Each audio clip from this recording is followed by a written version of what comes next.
İyi günler değerli izleyiciler. Yeni bir Vizyondakiler programıyla daha karşınızdayız. Bu hafta sizler için polisiye türünde filmler seçtik. Öncesinde filmlerimize kısaca bir göz atalım. On your feet, boy. I mean now. Got a name, boy? Virgil Tips. Virgil. Where you come from? There ain't no trains this time of morning. You can't trust her. Even if you get revenge, you're not gonna remember it. You're not even gonna know that it happened. Who did this to you? You did. The last time I reported on something without being absolutely sure, I lost my life saving. I need a research assistant. I know an excellent one. Christopher Nolan'ın yönettiği, Al Pacino'nun ise başrolünde oynadığı 2002 yapımı Gary'nin polisiye türündeki film Uykusuz.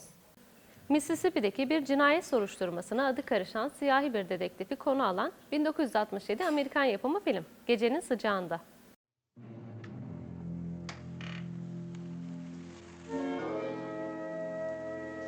On your feet, boy.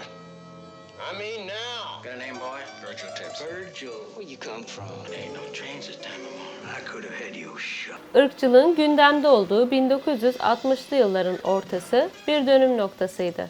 Kuzeyli zengin ve güçlü bir sanayicinin bir gece Mississippi'deki küçük tarım kasabası Sparta'da öldürülmesinin ardından bomboş tren istasyonunda gece trenini bekleyen iyi giyinmiş siyahi bir yabancı, sırt derisinin rengi nedeniyle başsanlı olarak tutuklanır.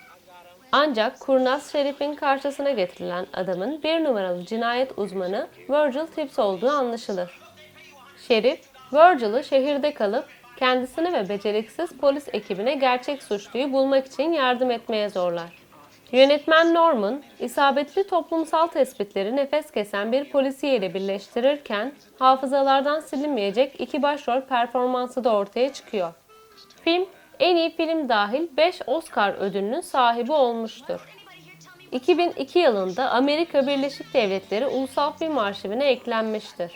I'm afraid you're a little late, Virgil. We already got the guilty man. May I examine this prisoner? Yeah, you can look at him. Come on, let him look. He's left-handed, isn't he? What's that make him? Innocent. I got the motive, which is money, and the body, which is dead. You're holding the wrong man. But don't you push me, boy! They call me Mr. Tips. BBC tarafından yayımlanan 21. yüzyılın en iyi filmleri arasında 25. sırada yer alan 2000 yılı yapımı gerilim türündeki film Akıl Defteri. I guess I've already told you about my condition. Film, kısa süreli hafıza kaybı olan bir adamın eşini öldürenleri bulma çabasını konu ediyor. Leonard, ucuz otel odalarında konaklayan ve sadece nakit para kullanan biridir. Şık elbiseler giyip Jaguar marka araba kullanan Leonard, dışarıdan iş insanı gibi görünmektedir. My wife deserves Fakat aslında hayatını eşini tecavüz edip öldüren kişiyi bulmak için adayan biridir. Ne yazık ki Leonard'ın bu yolda ciddi bir engeli vardır.